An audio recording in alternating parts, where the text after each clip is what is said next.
Saya ulangi, hari ini kita akan belajar untuk merenungkan apa perbedaan pencobaan dan ujian.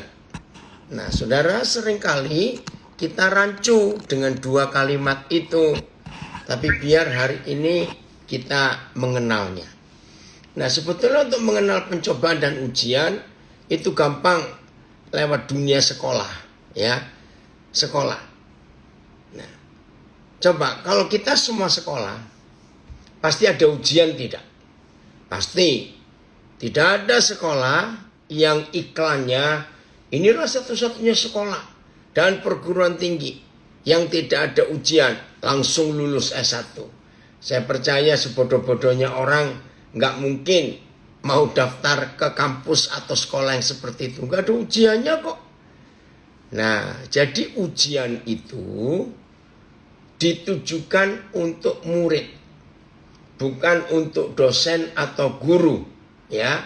Saya ulangi, ujian itu untuk murid, untuk mahasiswanya, ya, bukan untuk guru atau dosennya, bukan. Nah, lalu apa tujuan ujian? Tujuan ujian itu supaya kita sebagai murid Tuhan Yesus, oh puji Tuhan, sudah gabung lagi saudara kita dari Pangkal Pinang ini ya, puji Tuhan. Nah, tujuan ujian itu supaya kita tahu mampu atau tidak. Saya beri contoh begini. Di sebuah kampus ada seorang mahasiswa, ya, atau mahasiswi lah, pokoknya seorang. Memang dari semester 1, wah, dia itu jenius pol istilahnya, hebat. Nilainya A semua, B aja nggak ada. Bahkan di antara nilai A itu banyak yang A+, ya, berarti betul-betul hebat. Nah, ketika tiba selesai semester 8, biasanya 8 semester ya, kalau S1 itu, dosen-dosen mengakui memang ini mahasiswa jenius, bahkan super jenius. Nilainya bagus semua. Nah, coba renungkan pertanyaan saya. Mungkinkah mahasiswa ini nawar kepada semua dosen-dosennya? Pak dosen, Bu dosen, terbukti bukan sejak saya semester 1 sampai semester 8. Dan sekarang waktunya semua untuk ujian. Bahkan skripsi saya sudah diakui. Ini judulnya.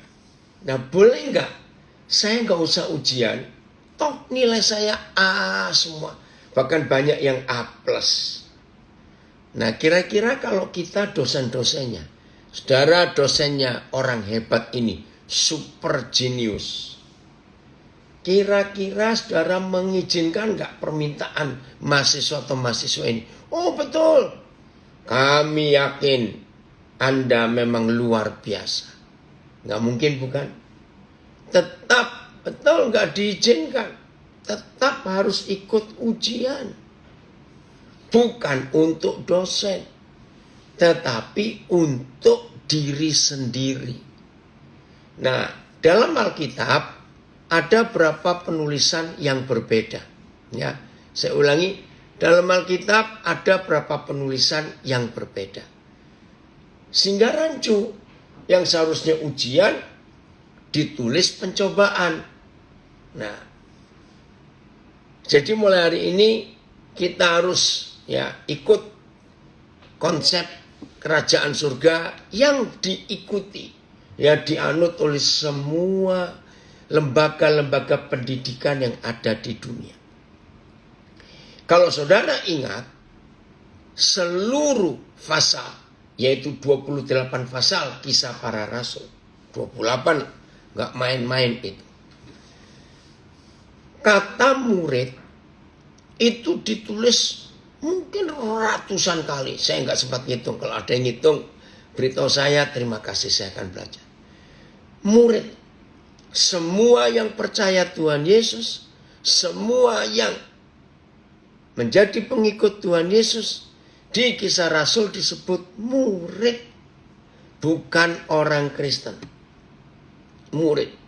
Dan bahkan sepanjang penulisan perjanjian baru, maka murid itu kata yang dominan. Ya, murid. 30, lebih Sarbin. Nggak mungkin. Karena 28 pasal Kisah Rasul.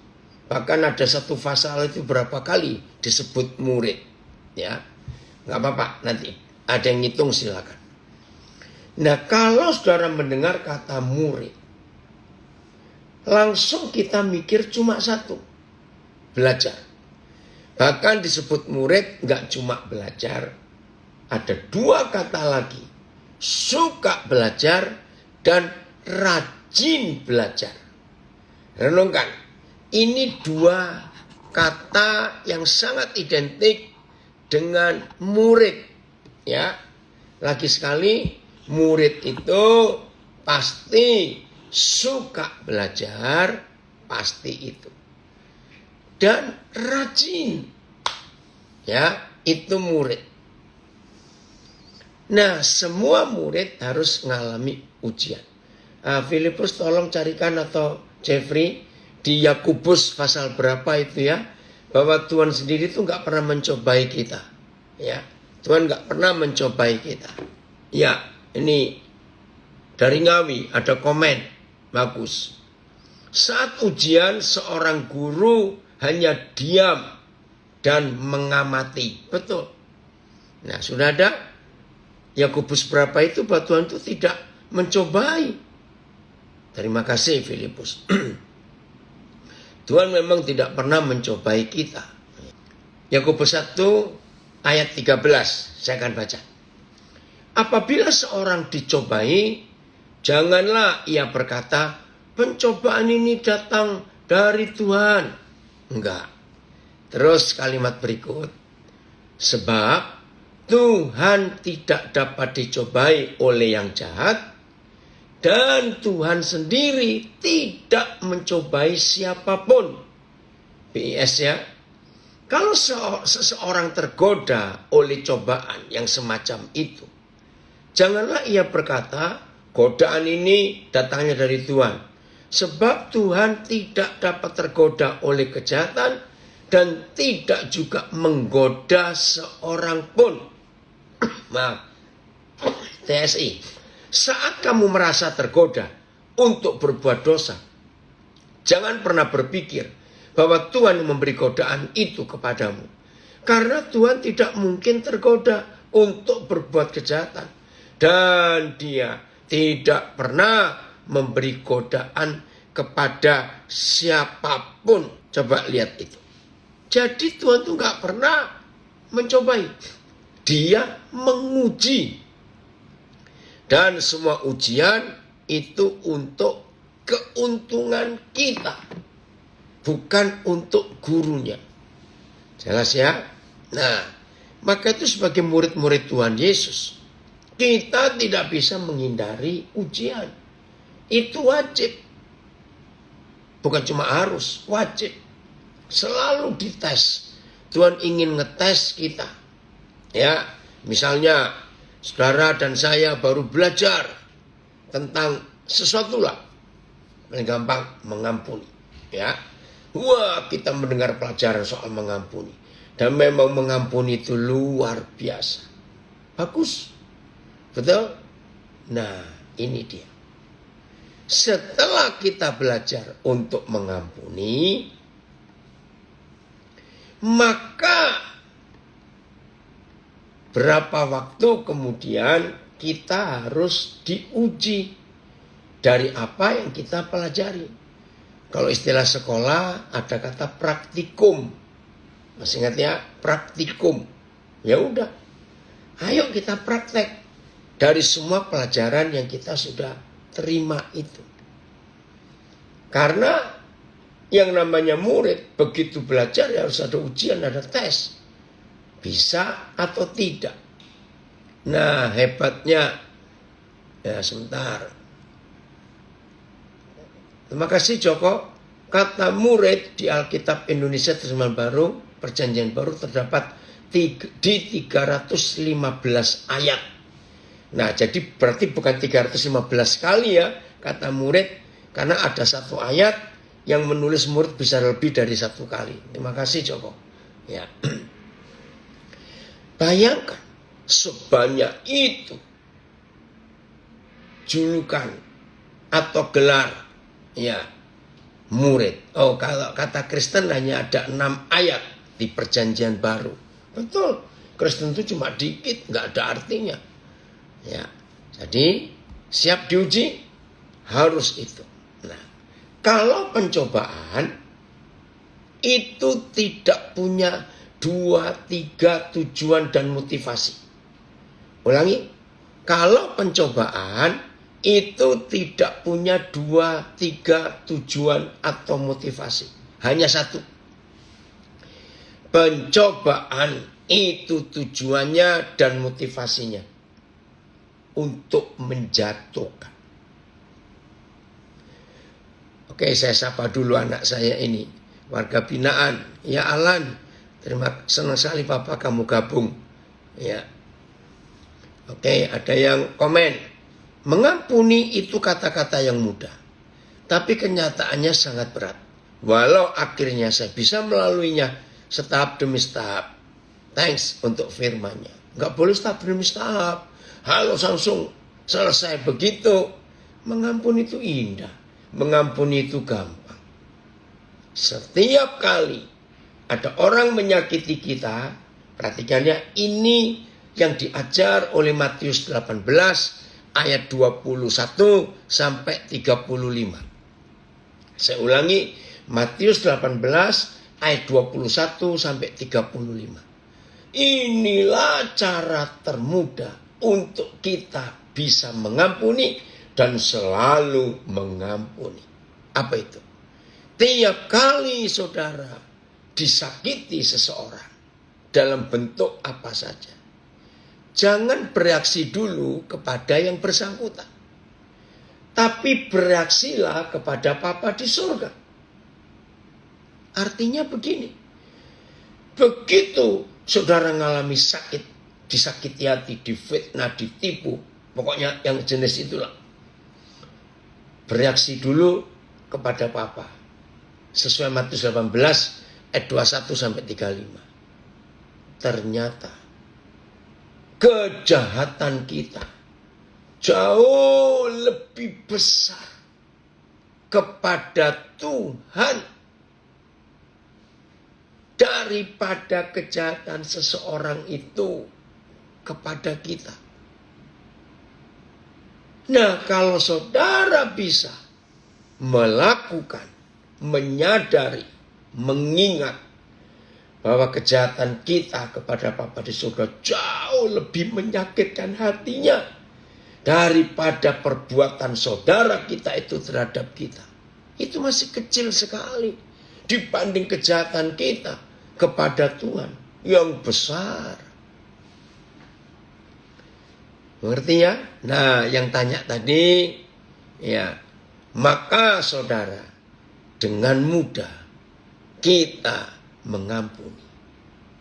Ya karena sejajatnya seseorang, ya, sejajatnya seseorang kepada kita. Kita ini jauh lebih jahat tuh kepada Tuhan kita. Puji Tuhan. Terima kasih. Oh, Marta Pura sudah gabung juga. Jadi ada berapa LP ini ya. Ya, ada yang komen ini, saya nggak tahu siapa. Benar, kitalah yang lebih jahat kepada Tuhan daripada yang saudara kita buat pada kita. Jadi nggak ada alasan untuk tidak bisa mengampuni. Pasti bisa. Karena kejahatan kita jauh lebih banyak kepada Tuhan. Oke, kita lanjutkan. Ulangan pasal 8 ayat 1 dan 2. Ulangan pasal 8 ayat 1 dan 2. Nah, dari ayat ini kita belajar bagaimana ujian itu. Ya, walaupun ada kata yang tidak tepat, nggak apa-apa. Nanti kita akan temukan. Sudah, ulangan 8 ayat 1 dan 2. Oke. Segenap perintah, ya, segenap peraturan, segenap hukum yang kusampaikan kepadamu pada hari ini haruslah kamu lakukan dengan setia. Setia, harus kamu lakukan dengan setia. Supaya kamu hidup dan bertambah banyak. Dan kamu memasuki serta menduduki negeri yang dijanjikan Yahweh dengan sumpah kepada nenek moyangmu. Ada hal yang luar biasa. Saudara, untuk mengerti Ulangan 8 ayat 1, langsung konsep kita kepada mahasiswa yang akan lulus S1, mahasiswa yang akan lulus S2, yang lebih tinggi lagi, mahasiswa yang akan lulus dinyatakan sebagai doktor S3-nya. Saudara, semua mahasiswa, semua pelajar, ketika tiba saatnya untuk ujian akhir, skripsi, tesisnya, disertasinya, itu perjuangan berat sekali. Tapi setelah dinyatakan lulus, nah ini loh ayatnya. Masih di Ulangan 8 Filipus. Ini loh ayatnya. Begitu dinyatakan lulus, percayalah, semua tekanan, penderitaan, beban berat, nggak tidur karena belajar, hilang semua ketika dinyatakan lulus. Maka itu lihat kalimat ini. Supaya kamu hidup, supaya kamu lulus, dan bertambah banyak, dan kamu meraih hasil. Kamu S1 sarjana, kamu master S2, kamu doktor S3.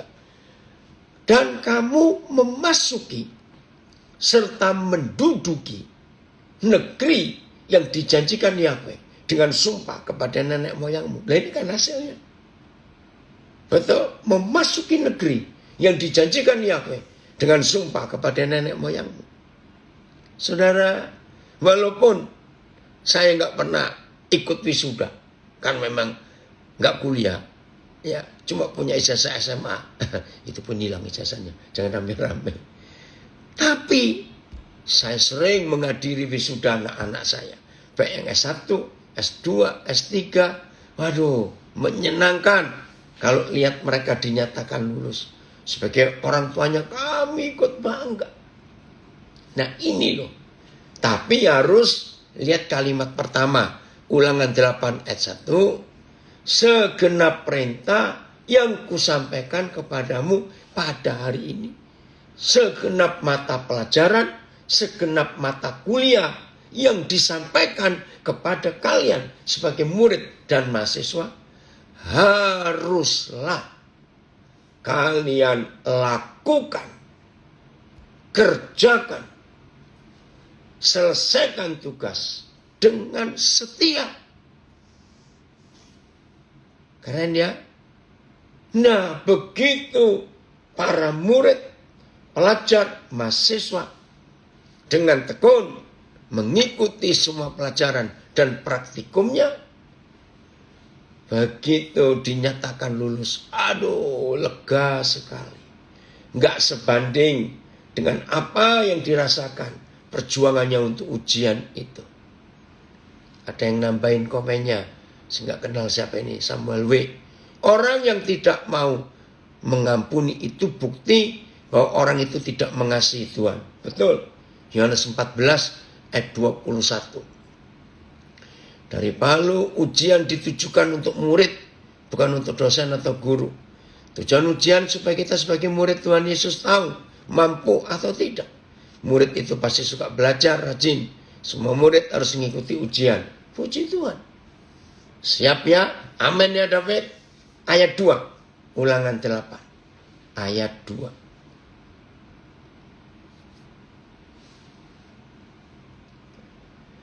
Filipus ya. Ulangan 8 ayat 2. Ingatlah kepada seluruh perjalanan. 40 tahun loh saudara. Ingatlah kepada seluruh perjalanan yang kau lakukan atas kehendak Yahweh Tuhanmu, atas kehendaknya, di padang gurun selama 40 tahun ini.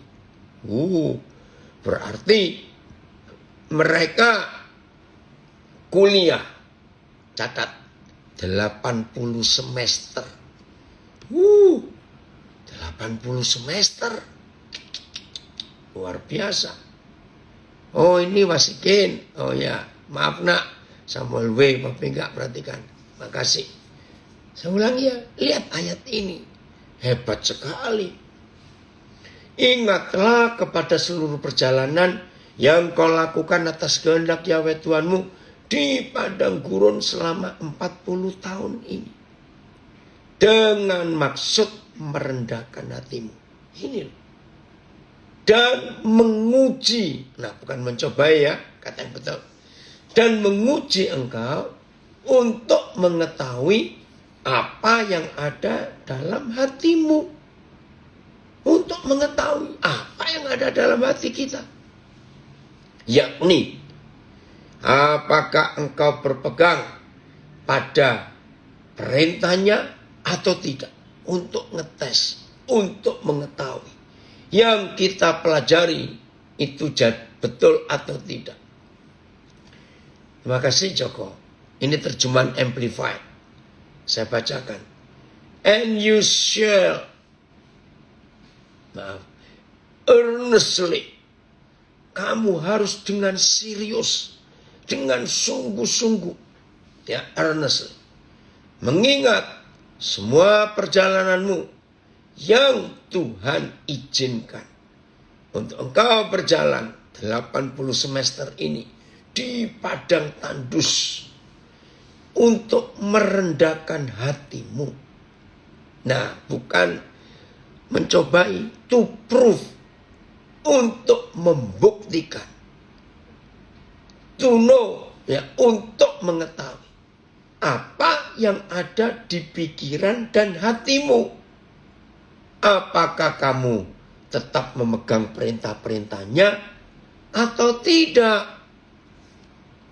Jadi Tuhan itu menguji, bukan mencobai. Ini LT-nya.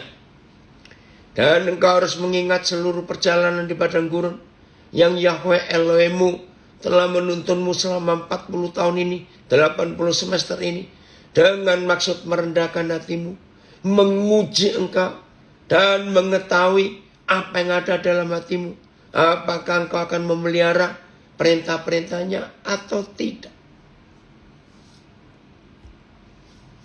Saya ingin buktikan. Boleh keluar dulu Filipus. Enggak apa-apa. Ya.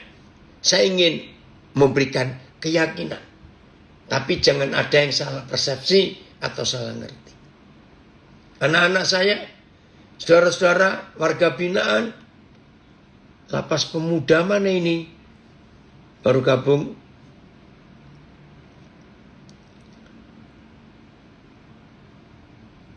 Lapas Pemuda dari mana itu? Dari Banten, Bi. Oh, Tangerang. Tangerang, Pak. Oh, Tangerang. Oi, selamat pagi semua yang dari Banten. Pemuda.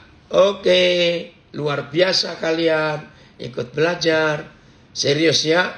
Nah, mumpung ini anak-anak muda baru gabung, yang Karangintan, Banjarmasin, Pangkal Pinang, Martapura, LPP Semarang, yang Gereja Ekumene Terang Dunia, mana lagi itu ya? Ya. Nah, saya mau ngomong kalimat ini. Antara kita yang di dalam warga binaan dengan kita yang ada di luar yang kelihatan bebas ini, dengar ya anak-anakku, warga binaan, maka sebetulnya saudara yang ada di dalam sebagai warga binaan ini sedang mengikuti ujian yang lebih tepat daripada kami yang masih di luar ini. Ngerti ya maksud saya? Karena saudara di dalam itu sedang dites, sedang diuji. Bagaimana sikap saudara menunggu, menanti hari saudara dibebaskan. Maka itu penting sekali dalam hidup kita selalu mengikuti ujian. Di dalam kesempatan, waktu, keadaan seperti apapun juga. Saya ulangi, perlu sekali dalam hidup kita untuk selalu mengikuti ujian. Di setiap saat, di semua keadaan, enak maupun tidak enak, maka kita harus mengikuti ujian itu. Woi Pak Pendeta Aldi Tambunan, puji Tuhan, senang sekali Bapak kamu hadir. Jelas ya? Maka itu anak-anak saya warga binaan, jangan sampai gagal ya dalam ujian hidup ini, lulus. Maka itu kalian selalu berkata, kami sedang kuliah di Universitas Kehidupan.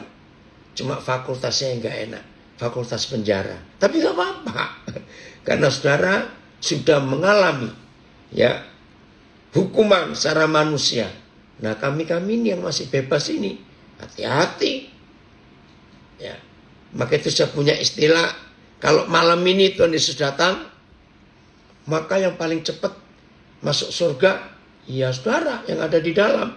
Karena saudara sudah menjalani hukuman manusia, ya, dan sedang dididik oleh Tuhan. Lah kami ini kan banyak kemunafikannya. Maaf. Maka itu nikmati, gunakan kesempatan ini. Ya, ada salam dari Nabire untuk semua saudara warga binaan dimanapun. Ya, yang kirim salam ini karena pernah jadi warga binaan juga. Puji Tuhan. Nah sampai sini jelas ya. Ayat 3 Filipus. Ulangan 8. Ayat 3.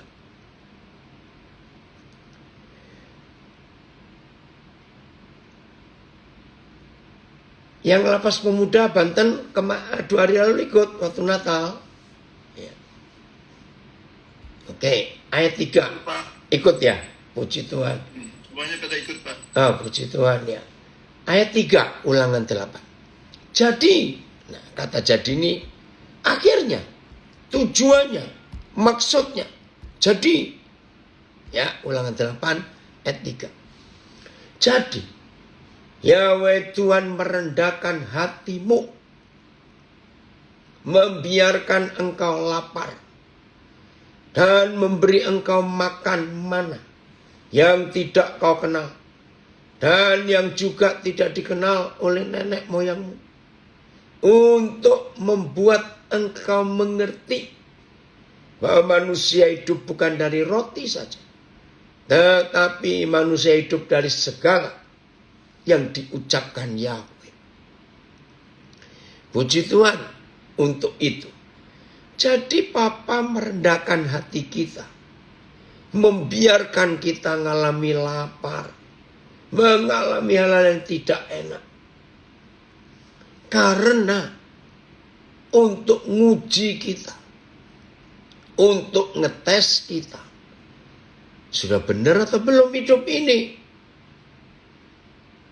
Oke, tolong bukakan Ibrani 12 ayat 3 sampai 13, ada yang usul untuk baca. Betul sekali.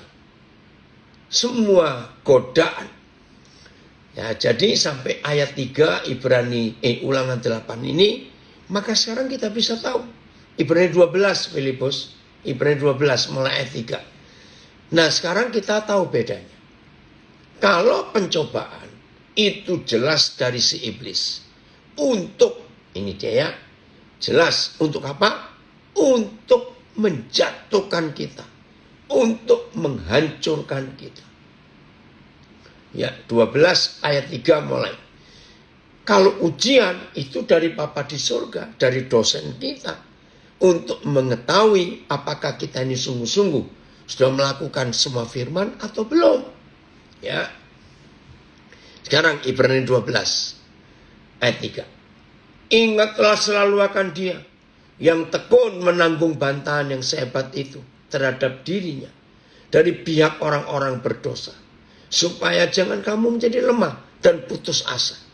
Jadi masuk ayat 3 Ibrani 12. Begitu ada di antara kita merasa berat ujian ini. Aduh, rasanya hampir gak sanggup. Ibrani 12 ayat 3 mengingatkan kita semua. Lihat Tuhan Yesus yang mengalami ujian begitu berat. Bukan karena dia, tapi karena kita. Sehingga kita gak jadi lemah dan gak putus asa kalau kita diuji. Ayat 4. Dalam pergumulan kamu melawan dosa, kamu belum sampai mencucurkan darah. Dan sudah lupakah kamu akan nasihat yang berbicara kepada kamu seperti kepada anak-anak?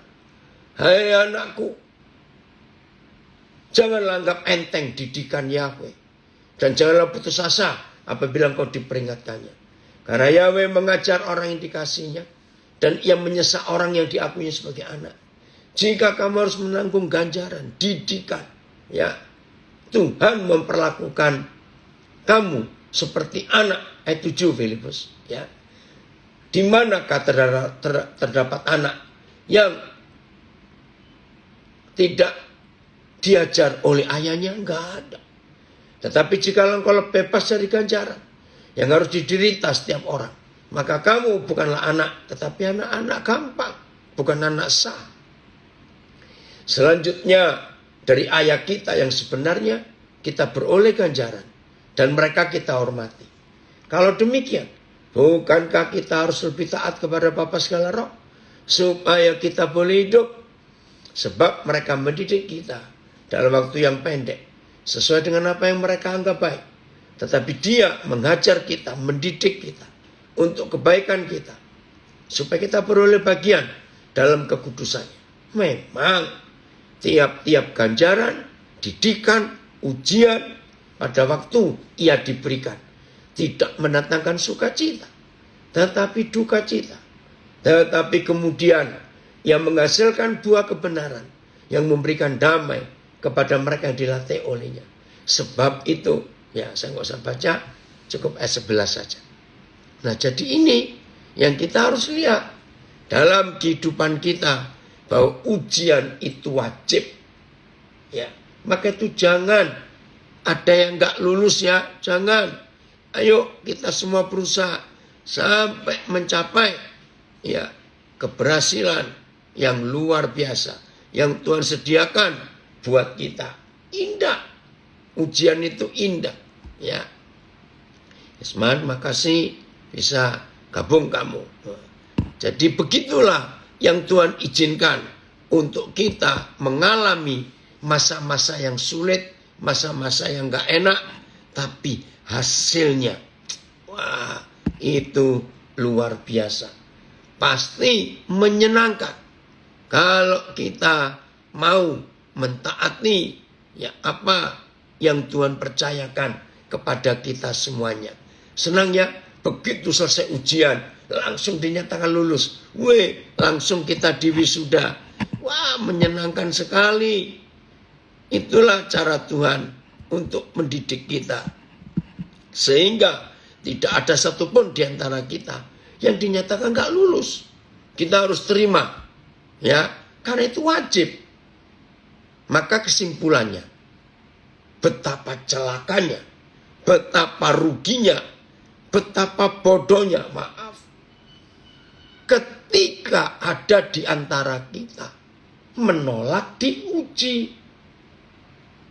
Coba saya ulangi lagi. Setelah kita mendengar ini, aduh, betapa ruginya, maaf, betapa bodohnya kita kalau ada di antara kita yang menolak untuk ikut ujian. Rugi ya? Nah, terus ada yang bertanya, apa bedanya doa-doanya Daud? Ujilah aku Tuhan, tes aku, buktikan aku ini benar atau tidak. Apakah jalanku ini serong? Nanti kita lihat ayatnya. Kenapa Daud doanya bisa begitu berani dan menantang Tuhan? Tapi kenapa dalam doa Bapa kami, ya, sebelum terakhir Karena Engkaulah yang punya kerajaan. Kenapa dalam doa Bapa kami justru ada doa yang aneh, sepertinya bertentangan? Tidak. Nah, memang disebutkan oleh Tuhan Yesus, janganlah membawa kami pada pencobaan, melainkan lepaskanlah kami dari yang jahat, karena Engkaulah yang punya semua itu. Nah, bedanya di mana? Nah, bedanya doa. Jangan bawa kami pada pencobaan, melainkan lepaskanlah kami daripada yang jahat. Istilah ini ya, istilah. Itu anak-anak pelajar yang SMP, SMA. Ingat waktu kita dulu belajar, waktu masih SMP, SMA. Kalau guru kita berkata, anak-anak, Rabu depan kita ulang tahun. Hampir serentak seluruh isi kelas berkata, masa Bu, masa Pak, ulangan lagi. Begitu toh. Tapi yang pernah jadi mahasiswa, yang pernah kuliah, beda. Seorang mahasiswa, seorang mahasiswi, ketika dosen sibuk, tapi ini para mahasiswa sudah siap untuk diuji, tapi dosennya sibuk. Saudara, maka dalam peraturan kampus dimanapun juga, saya ulangi, peraturan kampus dimanapun juga, mahasiswa berhak mendatangi dosen. Ingat, mahasiswa berhak mendatangi dosen untuk minta diuji. Pak dosen, Bu dosen, kami sudah siap ini. Kapan ujiannya? Nah, beda bukan? Beda jenjang, beda tingkatan. Jadi kalau ada yang nggak setuju nggak apa-apa. Saya cuma berbagi saja. Woi, dari Washington DC gabung. Kalau ada di antara saudara nggak mau diuji, ya nggak apa-apa. Ya tapi waktunya terbuang. Dari Medan, semakin sering ulangan atau ujian, semakin ketahuan kita smart atau bijaksana dalam hal apa saja. Makasih Petrus, anak saya ini dari Medan. Betul sekali. Jadi jangan takut dengan ujian. Nah, ini yang saya mau katakan. Tapi kalau ada yang gak setuju gak apa-apa juga. Kalau dalam satu minggu yang kita jalani, ya, dalam satu minggu yang kita jalani, kok adem ayem, tenang-tenang, gak ada ujian. Nah, saya harap semua kita minggu ini mengajukan diri kepada Bapa di surga. Apa majukannya? Ujilah aku Tuhan. Nah itu Mazmur 26 ayat 2. Harus berani. Nah, minta. Kok minggu ini tenang-tenang ya Tuhan? Kami pengen segera ada ujian ini. Kenapa kok diam-diam saja Tuhan? Nah begitu saudara. Maka itu kalau kita mau hidup sebagai murid-murid Tuhan Yesus, tidak ada jalan lain. Kita harus siap untuk diuji. Betul, Gus, anak saya ini versi Daud ujian, versi Yesus pencobaan. Ya. Kalau gereja biasanya ayat ujilah aku dihubungannya dengan perpuluhan. Oh kasihan. Iya, betul, menyedihkan ya. Ini ada komen ini. Kalau gereja biasanya ayat ujilah aku dihubungkan dengan perpuluhan, ya tes aku Tuhan. Nah, salah itu, maaf.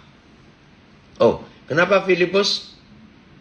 Ayatnya, ya coba ulang Mazmur 26 ayat 2. Berapa terjemahannya? Lihat ini. Terjemahan baru. Ujilah aku ya Yahweh, dan tes aku, bukan cobalah. Selidikilah batinku dan hatiku. Ayat periksalah aku, ya Yahweh, dan uji aku. Murnikan batinku dan hatiku. PS, selidikilah aku ya Yahweh, dan ujilah aku. Periksalah keinginan dan pikiranku, periksa. Seringkali kita nggak tahu. Ya, MLT. Ujilah aku ya Yahweh, dan tes aku ya, betul. FIH-nya Filipus, FIH. Betul, setiap kali ada ujian, siap-siap naik kelas. Selidikilah aku ya Yahweh, dan lihatlah bahwa memang demikian keadaanku. Ujilah hatiku dan pikiranku juga. Mazmur 139 mulai ayat 23. Hai Stefano, Opa senang sekali lihat Stefano ikut belajar. Ya. Hiro, maaf ini kemarin Papa gak sempat mampir ke tempatmu. 139 ayat 23.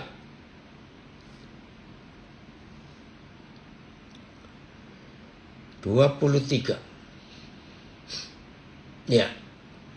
Selidikilah aku ya Tuhan. Kenalah hatiku. Ujilah aku. Dan kenalah pikiran-pikiranku. Ayat 24. Lihatlah. Apakah jalanku serong? Dan tuntunlah aku di jalan yang kekal. Ini hebat sekali saudara. Inilah murid Yesus yang benar. Saya ulangi, inilah murid Yesus yang benar. Karena apa? Karena siap untuk diuji, untuk dites, untuk dibuktikan. Makasih bahas ELT-nya. Dan lihatlah, apakah ada jalan yang jahat dalam diriku? Dan bimbinglah aku di jalan yang kekal. Nah, siap ya? Mulai hari ini semua kita harus menikmati ujian ini. Karena kita nggak bisa lolos. Kita nggak bisa menghindar. Ya, harus siap untuk menikmatinya. Karena kasih Tuhan akan makin nyata dalam ujian-ujian itu. Saya ulangi ya saudara. Kasih dari Bapa di surga akan makin nyata di dalam ujian-ujian yang kita hadapi. Makin nyata. Dan itu sungguh luar biasa. Terima kasih Bapak. Terima kasih. Ya, ini ilustrasi saja. Orang yang suka beli emas, orang yang suka beli berlian, ya, atau barang-barang bermerek yang mahal, seperti tas, seperti sepatu, atau dompet yang wah harganya itu. Ini kemarin salah satu anak saya yang saya bimbing, dia terpaksa di resign ya, nggak boleh kerja lagi di satu perusahaan, di sebuah pertokoan mewah di Jakarta, yang mall besar. Nah, satu merek dari Italia, saya itu kaget. Targetnya karyawan di situ, targetnya 1 bulan harus bisa berhasil menjual barang di toko itu 3 miliar 1 bulan. Hah? Saya kaget. Apa ada yang beli? Banyak Pak. Terus saya tanya, nah di toko itu yang kerja berapa orang? 24. Ya, tapi ada shift. Wih, saya bilang, hebat sekali. Karena memang itu merek mahal. Nah, akhirnya dia tidak mencapai target. Terus saya tanya, nah targetmu berapa sebulan? Nggak pernah Pak. 2 miliar. 1,5, 1,8 miliar. Aduh, Saya aja mendengar kata itu segede loh. Iya Pak, kalau lihat angka. Tapi ini target. Nah, ini barang mahal. Saudara percaya? Tidak ada orang beli emas, ya, tidak ada orang beli berlian atau barang-barang bermerek yang nggak dites dulu, nggak ada. Loh kenapa? Karena banyak yang palsu. Emas campurannya nggak benar. Berlian sekarang ada pabrik loh yang bisa membuat berlian palsu. Mirip sekali. Kalau yang nggak ngerti berlian bisa ketipu. Bayangkan. Kalau benda-benda seperti itu aja harus ada tesnya. Apalagi murid-murid Tuhan Yesus. Harus dinyatakan sempurna. Lewat ujian, lewat tes, lewat berbagai macam hal-hal yang gak enak yang terjadi. Nah itu lagi sekali saya katakan warga binaan, anak-anak saya lulus ya, jangan gagal ya. Ayo percayalah, setelah kalian semua keluar dari universitas kehidupan, kalian akan dinyatakan emas yang murni, berlian yang luar biasa. Karena selama di dalam, saudara-saudara diuji. Nah begitu pula kita yang di luar. Izinkan Tuhan menguji kita. Ya, walaupun dengan cara yang tidak enak. Ini intermezzo saja. Siapa yang pernah ngajari Tuhan, dengar baik-baik. Siapa yang pernah ngajarin Tuhan untuk minta soal sendiri? Ngerti maksudnya? Jadi waktu ujian, Tuhan diajari. Tuhan, soalnya yang enteng-enteng ya Tuhan. Jangan yang berat-berat. Terus Tuhan, kalau pakai orang, ya mendikte ya Sarbin. Kalau pakai Tuhan untuk kalau pakai orang untuk menguji saya, jangan orang yang kasar-kasar ya Tuhan. Orang yang lembut-lembut saja. Gak bisa. Kita harus menyerah dan terserah kepada penguji kita. Dia, dosen kita, mau ngasih soal seberat apa, seringan apa, itu hak dia. Jadi kita tidak boleh menentukan soalnya. Halo, ada orang gak ini? Gak boleh, biar Tuhan yang menentukan soalnya seperti apa. Karena dia yang paling tahu. Nah, maka itu harus lulus. Jangan minta Tuhan soal yang enteng-enteng, yang ringan-ringan, jangan. Kalau perlu, tambah lagi Tuhan, tambah lagi Tuhan. Maka hasilnya akan luar biasa. Maka itu hari-hari ini siapa di antara kita yang belum mengalami ujian, apalagi sampai sebulan, kok rasanya tenang-tenang ya? Weh, hati-hati itu. Minta, berdoalah, ujilah aku Tuhan. 1 Petrus 1, ya, mulai ayat 5. 1 Petrus 1 mulai ayat 5.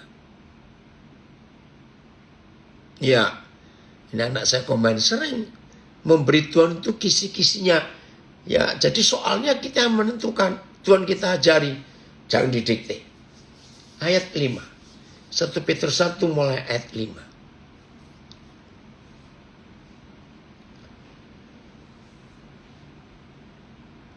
Yaitu kamu, saudara dan saya, yang dipelihara dalam kekuatan Tuhan. Terima kasih Bapak, terima kasih. Saya ulang, yaitu kita yang dipelihara dalam kekuatan Tuhan karena iman kita. Sementara kita menantikan keselamatan yang telah tersedia untuk dinyatakan pada zaman akhir. Bergembiralah akan hal itu. Suruh bergembira loh saudara. Ayo sukacita, bergembira karena hal itu. Sekalipun sekarang ini kamu seketika harus berduka cita oleh berbagai pencobaan dan berbagai ujian yang betul ya. Meskipun sekarang ini untuk seketika harus berduka cita oleh berbagai ujian. Betul. Hampir nggak ada pelajar mahasiswa kalau waktu ujian itu senang-senang sukacita, enggak, tegang. Ya, rasanya bagaimana? Nah, lihat ayat 7. Maksud semuanya itu. Ya. Maksud ujian-ujian itu yang gak enak semuanya ialah untuk membuktikan kemurnian imanmu yang jauh lebih tinggi nilainya. Haleluya. Untuk membuktikan kemurnian imanmu. Maksud semua ujian-ujian yang gak enak itu, yang jauh lebih tinggi nilainya daripada emas yang fana, yang diuji kemurniannya dengan api, tesnya dengan api, sehingga kita kalau lulus ujian, lihat ada 3 hal besar yang terjadi di hidup kita kalau kita lulus ujian itu. Saya ulangi, sehingga kita semua memperoleh 1, puji-pujian, 2, kemuliaan, 3, kehormatan. Pada hari Yesus Kristus menyatakan dirinya. Saudara bayangkan, sedahsyat itu hasil ujian. Filipus ayat 7 dari berapa terjemahan? Puji-pujian, kemuliaan, kehormatan. Ya siapa yang gak mau? Ya mau dong. Betul, Friendly. Semua ujian dari Bapa hanya satu jawabannya.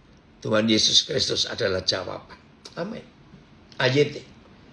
Sehingga imanmu yang lebih berharga daripada emas yang fana, sekalipun telah teruji oleh api, terbukti murni dan menghasilkan 1 pujian, 2 kemuliaan, dan 3 kehormatan pada saat. Terima kasih.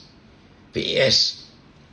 Tujuannya ialah untuk membuktikan apakah kalian sungguh-sungguh percaya kepada Tuhan atau tidak. Emas yang dapat rusak pun diuji dengan api. Nah, iman kalian adalah lebih berharga dari emas. Jadi harus diuji juga supaya menjadi teguh. Dan dengan demikian kalian akan dipuji dan dihormati serta ditinggikan pada hari Yesus Kristus datang kembali. TSI-nya.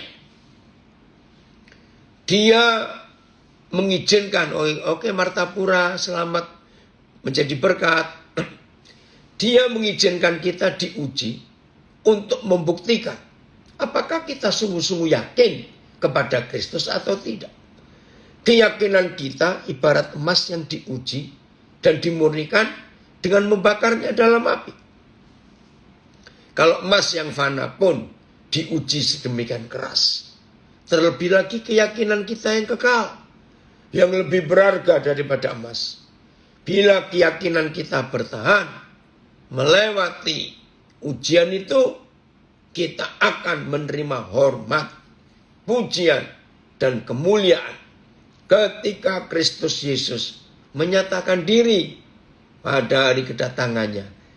Saya ulangi kalimat ini. Bila iman kita bertahan melewati ujian itu, kita akan menerima hormat, menerima pujian, menerima kemuliaan ketika Kristus Yesus menyatakan diri pada hari kedatangannya. Saudara bayangkan, Betapa rugi dan bodohnya kita kalau kita menolak diuji. Betul? Ada yang komen, mahasiswa yang tidak mau ujian siap-siap di DO, drop out. Iya, diusir dari kampusnya karena nggak bisa apa-apa. Ayo, hari ini kita semuanya belajar. Oh, bahasa Jawa ayat 7. Kabaiku mau pamriye supaya tetelo murni ning pangandelmu. Cetok tetelo itu jelas ya, murni ning pangandelmu, percayaanmu. Kang ajine luwe banget ketimbang ajine mas, kang bisa rusak. Kang kauji murnine serono geni. Satema kowe padha nampa pangalembono sarta kamulyan lan kaurmatan. Terima kasih, matur nuwun Gusti. Besok ing dinane Yesus Kristus mbabarake sarirane. Puji Tuhan, untuk waktu yang akan ditentukan kita akan diangkat tinggi-tinggi di dalam kemuliaannya itu. Saudara, Rukia, kalau nggak mau diuji, ayo mulai hari ini kita siap menikmati ujian. Lagi sekali, saya katakan, kalau ada di antara kita sudah seminggu kok adem ayem, nggak ada ujian, siap-siap untuk kita minta. Ujilah aku Tuhan, tes aku Tuhan. Tuhan Yesus memberkati kita semuanya. Dan jadilah murid-murid Yesus yang tangguh, yang kokoh, yang tahan uji. Jadilah murid-murid Yesus yang luar biasa. Tuhan Yesus memberkati kita semuanya. Selamat menikmati ujian. Dan jauhkanlah pencobaan. Kita enggak usah. Ya, uji saja. Shalom. Tuhan memberkati kita semua.